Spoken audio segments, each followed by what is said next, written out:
Magandang gabi po sa inyo mga kapatid. Yan po sa Majuro Christian Church. Kamusta po kayo mga kapatid? At salamat sa Panginoon at muli po tayo po ay nasa ating pulong panalangin. At tayo po ay nagpapatuloy pa rin sa ating pong serye ng tungkol sa pagsamba, no, sa ating tunay na Diyos. Una po ay nagpapasalamat ako sa Panginoon. Minsan po talaga kapag matigas ang ulo natin, kasi po ilang beses na po ako kapag umiinom ako ng kape ay talaga pong umaatake yung aking sakit sa tiyan. At kahapon ay sinamahan ko yung inyong ate at nagke-crave daw siya sa pag-inom ng kape sa McDonald's. So dahil break time, sinamahan ko po siya. Siyempre napainom na rin ako ng kape, yung medium size niya, at umatake yung aking acid reflux. Talagang nandata po ako, no? At ilang beses na pa akong paulit-ulit na sabi kong hindi na ako iinom ng kape. Kauli-ulihan yung tinikman kong kape, yung Kona.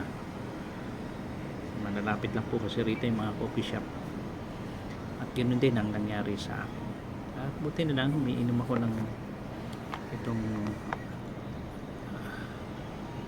parang Tums po siya na chewable tablets, at nakakatulong po siya, no? Kapag after kong kumain ay ngumunguya ako ng 2 piraso niya. So nakakatulong po siya. Pero ganun pa man ay ganun talaga pagka matigas ang ulo. Kaya patuloy po na yung ipanalangin kami sa aming kalusugan, at sana ay magkaroon po ng disiplina, no, sa ating mga sarili. Salamat po sa patuloy po ninyong panalangin sa amin. Lagi po ninyo i-consider kami sa inyong mga panalangin sa kalusugan, lakas na ibibigay ng Panginoon sa araw-araw. So, ganun pa man, papasalamat po tayo sa Panginoon, at muli po ay naging kabahagi po ako para sa inyong pulong panalangin. Siguro po tayo ay manalangin muna sa Panginoon. Tayo po ay magpasalamat. Samahan po ninyo ako sa pagdalangin sa ating Panginoon. Let us pray. Panginoon, salamat po sa gabing ito na ibinigay mo sa amin na makasama ko muli ang mga kapatid sa Majuro Christian Church. Salamat po sa kalusugan, proteksyon, patuloy na ibinibigay po ninyo sa amin na buhay na dapat naming pangalagaan din po ang aming mga sarili sa larangan po ng aming kalusugan. Ang mga bawal, ang mga hindi dapat gawin ay hindi po namin dapat gawin, at sundin namin, Panginoon, para maingatan po ang aming mga sarili. Salamat po sa ibinigay mo sa aming lakas at buhay, at sama-sama sa panalangin at pagpapasalamat sa inyo, at lalo na po sa aming pag-aaral ng inyong mga salita ay pangunahan po kami at gabayan ng Santong Espiritong nananahan sa aming mga puso sa lahat po ng katotohanan na kanyang ituturo sa gabing ito. Papuri at pasasalamat ay aming pong ibinibigay sa inyo sa matamis sa pangalan ni Kristo Jesus. Amen. Samahan po ninyo kung basahin po natin ang Exodo 24 sa talatang 1 hanggang 5. Ulit ko po, tayo po ay patuloy pa rin sa serye ng pagsamba sa tunay na Diyos. At tayo po ay nasa part 19 sa iba't ibang paglalarawan at pagkakahulugan ng pagsamba. Okay? Samahan po ninyo ako muli sa buhay ni Moises at ng Israel sa chapter 24 ng Exodus verse 1 to 5. Akin pong babasahin. Kanyang sinabi kay Moises, ito po ay ang dugo ng tipan. Kanyang sinabi kay Moises, umakyat ka sa kinaroroonan ng Panginoon. So ibig sabihin po, muling babalik siya sa bundok ng Sinai, no? At aakyat po siya. Ikaw, si Aaron, Nadab, Abihu, at 70 sa matatanda sa Israel, at sumamba kayo mula sa malayo. Tingnan po ninyo itong pagsamba mula sa malayo. Noon po kasi, no, talagang ang ating Diyos ay isang Diyos na banal. Hindi po basta-basta na sasamba tayo ng malapitan, no? Malapit sa presensya ng Diyos, yung tinatawag na tabernakulo. Kaya nga po ang tabernakulo nahahati po sa dalawa, dakong banal, dakong kabanal-banalan. So doon sa presensya talaga sa dakong kabanal-banalan ng Diyos ay wala pong pinahintulutang pumasok doon, maliban na lamang po sa mga dakilang saserdote na talagang inutusan po ng ating Panginoon. Pero yung pagsamba po, no, ay nakita natin dito talagang may mga distansya po yan, no? At makikita natin kaya nalaki ng pribilehiyong naranasan po natin ngayon sa panahon po ng biyaya ng Diyos, at tayo po ay nakakapasok ngayon sa dakong kabanal-banalan ng Diyos, no? Yung pagsamba natin sa Kanya, at naniniwala ko ito rin ay may kinalaman po sa talagang tipan po ng dugo, no? At ito ang dugo ng ating Panginoon Kristo, at makikita po natin dito. Okay? Verse 2, si Moises lamang ang lalapit sa Panginoon, subalit ang iba ay huwag lalapit, at ang bayan ay huwag aakyat na kasama niya. So talaga pong may distansya, no? Si Moises lang ang binigyan ng pagkakataon na lumapit, no, sa kanilang pagsamba, habang nasa malayo po ang iba. Dumating si Moises at sinabi sa bayan ang lahat ng mga salita ng Panginoon. At ang lahat ng mga tuntunin at ang buong bayan ay sumagot na may isang tinig na nagsabi, lahat ng mga salita na sinabi ng Panginoon ay aming gagawin. Isinulat ni Moises ang lahat ng mga salita ng Panginoon, at bumangon siya ng maaga, kinaumagahan, at nagtayo ng isang dambana sa paanan ng bundok, at ng 12 haligi ayon sa 12 lipi ng Israel. Kanyang sinugo ang mga kabataang lalaki mula sa mga anak ng Israel na nag-aalay ng mga handog na sinunog, at nag-alay ng mga baka bilang handog pangkapayapaan sa Panginoon. Siyempre, yung mga handog pong ito ay pinapatay, and then meron pong dugo na talagang kinoconsider natin ang dugo na yon, no? Pinapatay ang mga hayop na ito, at may dugong dadanak talaga. Okay, so ito po yung verse 1 to 5 na makikita po natin. Ito po ang tinatawag na tipan sa dugo, no? So ang katotohanan ng ipinapakita po dito ay ang pagsamba sa pamagitan po ng pagtugon sa salita ng Diyos.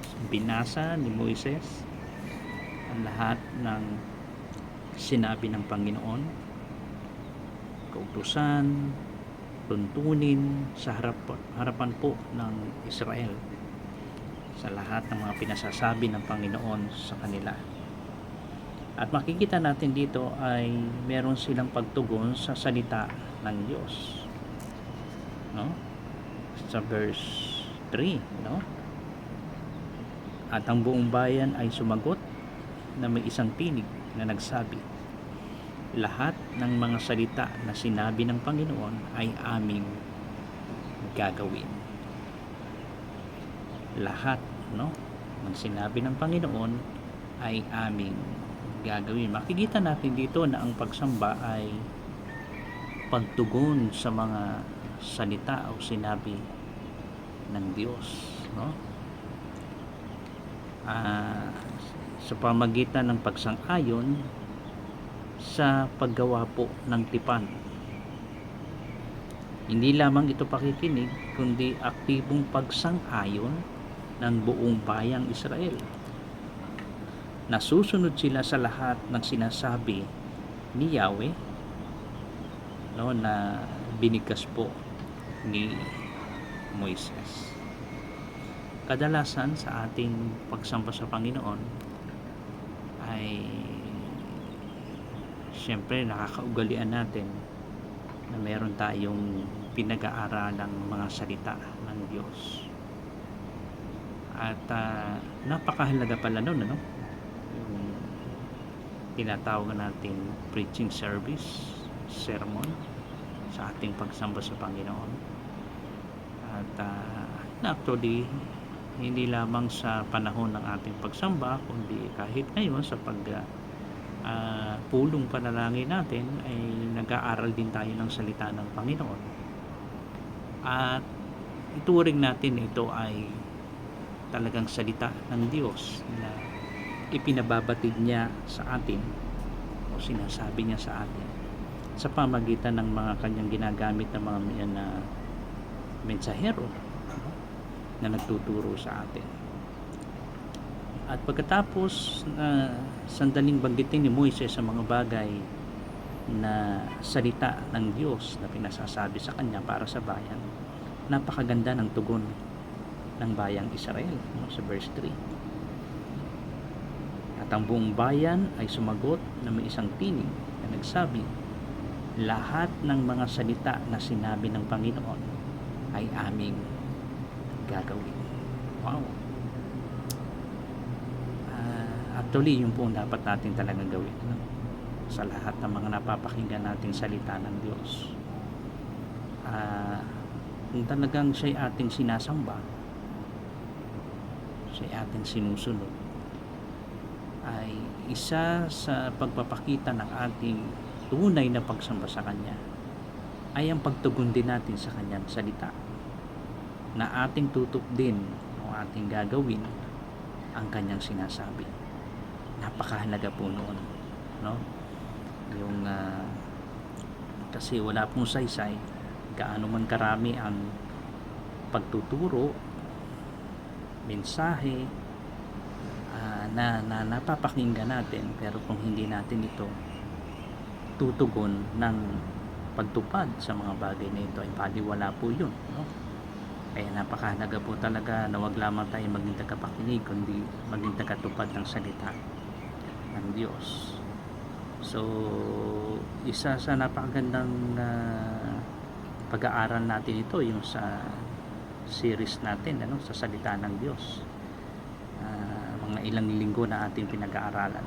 And then this Sunday ay ipagpapatuloy po natin yon, no?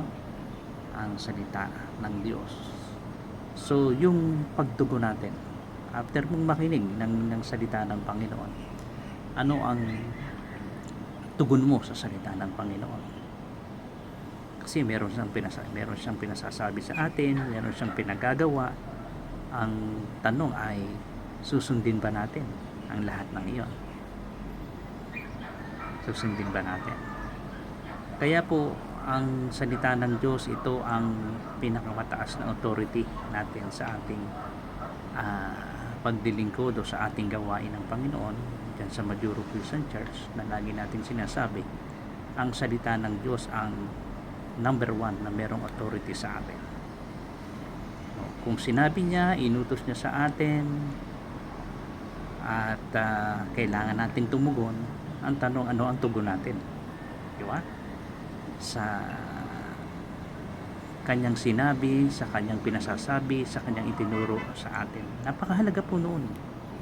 Kaya sa bawat pag-aaral natin ay hindi dahil sa sinabi ng mensahero o sinabi ng kuya natin o sino pa man na nagtuturo sa atin kaya natin gagawin. No.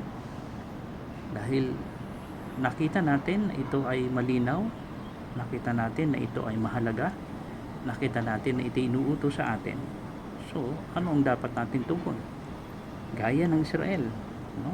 Pagkatapos na sinabi ni Moises ang salita ng Diyos, ang buong bayan ay sumagot na may isang tinig na nagsabi, lahat ng mga salita na sinabi ng Panginoon ay aming gagawin. Ang ganda, di ba? At alam nating marami, no? Marami siyang mga pinagagawa sa atin. Inuutos siya sa atin. Pinagagawa sa pamamagitan ng salita ng Diyos. Dapat tumugon tayo talaga ng buong puso na ito ay ating gagawin. So mabanggit ko na nga rin po sa time na ito, no? Gaya po ng pag-aaral natin, di ba, sa ating pagsamba, yung pagbebelo, no? Sa 1 Corinthians 11, di ba, sa mga kababaihan, yung pagbebelo ay pagpapakita ito ng ating buong pusong pagpapasakop na gaya ng sinabi ng Panginoon, no? Sa Panginoon, pagpapasakop sa Panginoon at pagpapasakop sa pamamahala po ng mga kalalakihan. Iyon ay tanda ang pagpapakita na ipinapakita rin natin sa mga anghel ng Panginoon, no? Na nagbabantay din sa atin na tayo ay sumusunod sa bagay na yun. Dahil yun ang nakikita natin, napakahalaga na makita sa kanyang iglesia ng mga kababaihan na may buong pusong pagpapasakop sa Panginoon, sa mga kalalakihan, at yun din sa mga may asawa, no? Ang mga asawang babae ay pagpapakita ng pagpapasakop sa kanilang asawang mga lalaki. Pero sana po nagagamit po ninyo yung belo na pinagawa po natin, no? Lalo na po mga kapatid, kung tatayo po tayo sa harapan, alam ko pong maraming nagpapatotoo, o ano man ang gagawin ninyo sa harapan, mga kababaihan, kung nakita natin napakahalaga ng belo na simbolo ng pagpapasakop natin sa Panginoon, sa kalalakihan, sa pangunguna ng ating mga kalalakihan, ay anong gagawin nating tugon? Ay sana po ay gaya din ng mga Israel, ang buong bayan ay sumagot na may isang tinig na nagsabi, lahat ng mga salita na sinabi ng Panginoon ay aming gagawin. Huwag po ninyong gawin yan kung dahil lang sa sinasabi ko po. Hindi po. Gawin natin ang isang bagay, lalo na po sa loob ng iglesia, pagpapakita para sa pagkakaisa natin, ay gawin natin dahil kung malinaw sa atin na ito ay ninanais ng Diyos na gawin natin. Okay? Kaya sana po ay gawin natin ang buong puso ano ba ng kanyang pinagagawa para sa atin. At sana po isa pa lamang po yung pagbebelo pa lamang po ng mga kababaihan yun. Pero kung talagang mahal natin ang Panginoon at malinaw na sa atin ay mahalaga ang bagay na iyon, siyempre dapat tumugon tayo ng buong pusong pagsunod para sa Panginoon. Isa pa lamang po yun, pero marami po na alam natin na dapat natin sundin sa mga pinasasabi ng Panginoon sa atin, at gagawin natin dahil ang salita ng Diyos ang may pinakamataas na authority para po sa atin. Okay? And then kita natin dito na nasusunod sila sa lahat ng sinabi ni Yahweh. At ang altar at ang mga hain ay naging sagisag po ng pagtatalaga ng kanilang buhay sa ilalim po ng tipan. So ito po ay parang tipan na ginawa nila sa ating Panginoon, sa lahat ng sinabi ng Panginoon na gagawin nila. At ito po ay naging tipan nila sa Panginoon at tipan ng Panginoon sa kanila. No? At kung susuriin po natin yung salita ritong altar ay mula po sa ugat na sabak, no? Nangangahulugan po na maghain, magpatay, maghandog bilang alay. Ito'y larawan po ng pagsuko at pagtatalaga nila sa Panginoon. At yung ola o handog na susunugin ay nangangahulugan po na umakyat, no, o yung usok na umakyat bilang handog para kay Yahweh. At ang handog na pangkapayapaan ay nagpapahayag po ng pakikipag-isa, pakikipagkasundo sa Diyos na kanyang kanila pong ginawa. So sa ating buhay, ang pagsamba po ay hindi natatapos sa pakikinig sa kanyang salita. Tandaan po natin yan. Ito'y pinapahayag sa pamagitan ng pagsang-ayon at pagsunod sa kanyang mga salita. Yung altar dito ay larawan po ng ating sariling puso, no? Na inihandog natin araw-araw sa kanya. Napakahalaga po noon, no? Na magsilbi tayo na ating buhay, ang ating puso ay araw-araw na inahandog natin sa Panginoon, no? Yung ating puso sa ating Panginoon. Kaya Panginoon, ikaw po nawa ang Diyos ng tipan at katapatan, no? Salamat sa tinatawag na mo kaming lumapit sa iyo at sumang-ayon sa inyong salita. Nawa ay maging altar ang ating buhay, ang aming buhay, laging nag-aalay ng papuri at pagsunod sa iyo. So yun po yung makikita natin maganda rito. And then makita natin dito na talagang gumawa ng altar si Moises para sumamba sa Panginoon, at meron pa siyang ginawa rito ng makikita natin, no, na nasabi rito ang kanyang sinugo ang kabataang lalaki, o dito sa verse 4 nasabi rito, nagtayo ng isang dambana sa paanan ng bundok at ng 12 haligi ayon sa 12 lipi ng Israel. Mahalaga po yung pillars na yun, no? Dahil ito ay 12, ibig sabihin ay sumisimbolo sa 12 lipi ng Israel. Mahalaga po kasi yung pillars na inilagay doon sa altar na yon, mga haligi, dahil po ay at espesipiko na 12, na ibig sabihin ay 12 lipi po ng Israel. Kasi po sa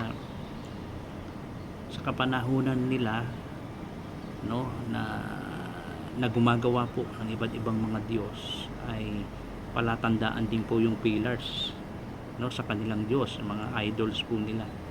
Makikita po niyo sa chapter 23 verse 24 na ayaw ng Panginoon, no, kaya na huwag silang makikipagrelasyon sa hindi nila kalahi, lalo na po sa Canaan, no, dahil ayaw ng Panginoon na talagang mahaluan sila, dahil ito ay isang malaking pangamba na sila po ay sasamba sa ibang Diyos. Kaya makikita nyo sa Exodus 23:24 yung kahalagahan po ng ginawang haligi na 12. Ito'y tanda ng pagsamba ng tunay na Diyos ng lahi ng Israel, yung 12 lipi.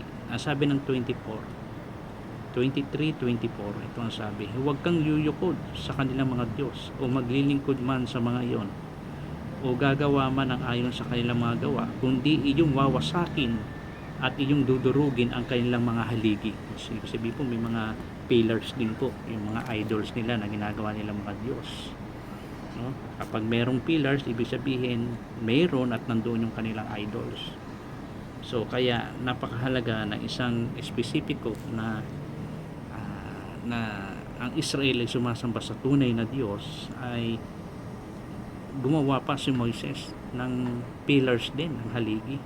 Kaya lang 12 na sumisimbolo ito sa 12 tribes ng Israel, na sila ay sumasamba sa tunay na Diyos. Kaya napakahalaga po noon. Okay? Kaya mga kapatid, ang dugo ng ating Panginoong Kristo ang siyang nagsisilbing tipan para sa atin. At napakalaking bagay na nagawa ng dugo ng ating Panginoon. Yung pagpapatawad ng ating kasalanan at pagbibigay sa atin ng katuwiran ni Kristo upang tayo ay makapasok sa dakong kabanal-banalan at tayo ay may access na pumasok ng diretso sa Diyos, makapanalangin at sumamba dahil po sa sakripisyong ginawa ni Kristo at sa pamagitan po ng kanyang dugo. Kaya napakahalaga po nun. no? Kaya sana po ang sa ating Diyos, no, na siyang tipan at ng katapatan, ay patuloy niya tayong tinatawag na lumapit sa Kanya at sumang-ayon sa Kanyang mga salita, at ang ating buhay ay maging altar po, no, na laging nag-aalay ng papuri at pagsunod sa ating Panginoon. Kaya napakahalaga po nung ginawang tipan sa dugo ng mga taga-Israel. At ang tipan na ito na sinasabi ng buong bayan na kanilang pakikinggan, gagawin at susundin ang lahat ng sinabi ng Panginoong Yahweh. So, ganun din po sana sa ating pagsamba, no? Nakikinig tayo ng kanyang mga salita, at bahagi ng ating pagsamba sa Panginoon ay tutugon tayo ng pagsunod sa kanyang sinasabi, no? At ang ating buhay ay maging altar na laging maghahandog po ng papuri at pasasalamat sa ating Panginoon. Gamitin ng Diyos ang ating mga buhay para sa kanyang kaluwalhatian, para sa patuloy nating pagsamba sa ating Panginoon. Kaya salamat sa ibinigay niyang pribilehiyo para sa atin, no? Talagang nakakamiss po at namimiss naming mag-asawa ang fellowship, ang pakikipag isa sa Majuro Christian Church sa pagsamba na parang isang pamilya, na sabay-sabay tayong makikinig ng salita ng Diyos at tutugon at makikipagtipan sa Kanya na gagawin ang lahat ng mga bagay na Kanyang sinasabi sa atin, at gamitin ang ating buhay, no, bilang isang altar na laging naghahandog po ng papuri at pasasalamat sa ating Diyos. At sana ipagkaloob ng Panginoon yung aming dalangin na makakita po kami talaga ng isang family church dito. Maaaring pagsambahan din po namin pag-araw ng linggo. So ngayon po ay 2 o 3 kami nagkakasama-sama upang magbanal na hapunan at sumamba sa ating Panginoon. Sa bagay na yun, nagpapasalamat na rin kami sa Panginoon maski paano ay 2 o 3 nagkakatipon sa pangalan niya ay nasa kalagitnaan natin ng ating Panginoon. Maraming salamat sa Panginoon sa bagay na yun. So mga kapatid, ito po yung series natin, ano, sa part 19, tipan sa dugo sa pagsamba sa tunay na Diyos. Nawa po ay patuloy tayong pagpalain ng ating Panginoon sa ating pagsunod sa Kanya at buong pusong pagsamba natin sa Kanya ng sama-sama. Tayo po'y manalangin. Salamat po, Panginoon. Muli ibinigyan po ninyo ako ng pagkakataon na makisama, Panginoon, sa mga kapatid sa Majuro Christian Church upang mag-aral ng inyong mga salita. Gamitin po ninyo ang aming buhay bilang isang altar na lagi pong naghahandog ng pasasalamat at papuri sa aming Diyos. Napakaraming dahilan upang ikaw ay aming pasalamatan, upang ikaw ay aming purihin sa aming buhay. Salamat po sa pagliligtas na ginawa mo sa amin. Salamat po sa access na kami po ay makalapit at makasamba sa inyo, Panginoon, ng buong puso. Patuloy mong ingatan ang mga kapatid sa Majuro Christian Church, palakasin, palaguin ang aming pananampalataya at patuloy ka namin makilala sa aming mga buhay. At ganun po sa inyong mga salita ay patuloy naming nasahin na ito ay aming pong bulayin, malaman at maunawaan. At nawa kami po ay tutugon ng buong pusong pagsunod sa lahat po ng sinasabi at tagubilin po ng aming Diyos. Salamat po sa pagsamba ay binibigay mo sa amin upang kami po ay makapaglingkod at makapagbigay ng papuri at pasasalamat sa aming Panginoon. Ingatan po ninyo mga kapatid, gabayan at patuloy na palaguin ang aming pananampalataya. Gabayan ng mga may karamdaman, kayong patuloy na magpagaling, ang pagtatrabaho, pag-aaral at ang bawat pamilya ay patuloy mong pagpalain. Salamat po sa gabi na ito. Ibinabalik po namin ang aming papuri at pasasalamat alang-alang sa pangalan ni Kristo Jesus. Amen. magandang gabi po at patuloy po tayong ingatan ng ating Panginoon. God bless po sa inyong lahat.